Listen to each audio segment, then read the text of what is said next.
Bollywood superstar Salman Khan को जान से मारने की धमकी देने वाला युवक गुजरात के वडोदरा से गिरफ्तार कर लिया गया है। वहीं इस मामले वाघोडिया के पीआई पृथ्वीराज सिंह जाडेजा ने विस्तृत जानकारी दी है। બે દિવસ પહેલા મુંબઈ પોલીસનો ટ્રાફિક ગ્રુપમાં એવા એક મેસેજ આવ્યા હતા કે સલમાન ખાને ઉડાવી દેવાનું છે, એમની ગાડીને પણ ઉડાવી દેવાનું છે અને આ બાબતની ગંભીરતા ધ્યાને લઈ મુંબઈ પોલીસ વરલી પોલીસ સ્ટેશનમાં ગુના નોંધી હતી અને એ લોકો તપાસ ચાલુ કર્યા હતા, જેમાં પ્રાથમિક તબક્કે આ નંબરનો ટ્રેસ કરતાં કરતાં આ લોકોના ધ્યાનમાં એવા આવ્યા હતા કે આ નંબર બરોડા જિલ્લાનો વાઘોડિયા તાલુકાનો ડવાલ ગામનો મયંક પંડ્યા નામનો એસમનો છે। ત્યારે મુંબઈ પોલીસ અમે લોકો સાથે સંપર્કમાં આવ્યા હતા અને એવી રિક્વેસ્ટ કરી હતી કે એ લોકોની તપાસ ટીમ તો બરોડા આવી જ રહી છે, બટ મીન વાઇલ અમે લોકો આ મયંક પંડ્યાને આઈડેન્ટિફાઈ કરીને લોકેટ કરીને એકવાર પ્રાથમિક પૂછપરછ ચાલુ કરીએ। તો આ અનુસંધાને એ મયંક પંડ્યાને અમે લોકો પોલીસ સ્ટેશન બોલાવ્યા હતા અને એમની મોબાઈલની પણ અમે લોકો પ્રાથમિક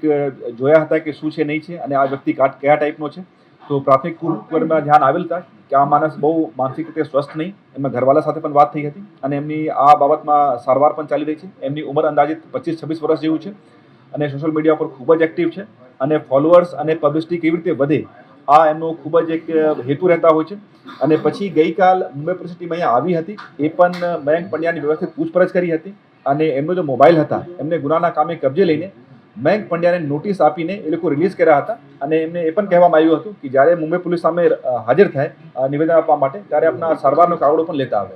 એ મેં આપને વાત કરી, એ પોલીસને કોન્ટેક્ટ નહીં કર્યા હતા। એ મુંબઈ પોલીસનો ટ્રાફિક લાગતો ગ્રુપ હતા, જેમાં ઘણા બધા પબ્લિકનો માણસો જોડાયા છે, મીડિયાનો મિત્રો જોડાયા છે અને ટ્રાફિક અવેરનેસ લાગતું કે બીજી કંઈ બાબતો હોય એ ગ્રુપમાં શેર કરવામાં આવે છે।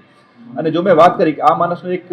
મયંક પંડ્યાની એવી એક ફિતરત હતી કે જ્યારે પણ કોઈ પણ ગ્રુપમાંથી એમને એડ કરવા માટે રિક્વેસ્ટ આવે તો કોઈ પણ ગ્રુપમાં જોડાઈ જતા હતા અને એવા મેસેજીસ કરીને એમની થોડી પ્રસિદ્ધિ થાય એવા પ્રયત્નો કરતા હતા।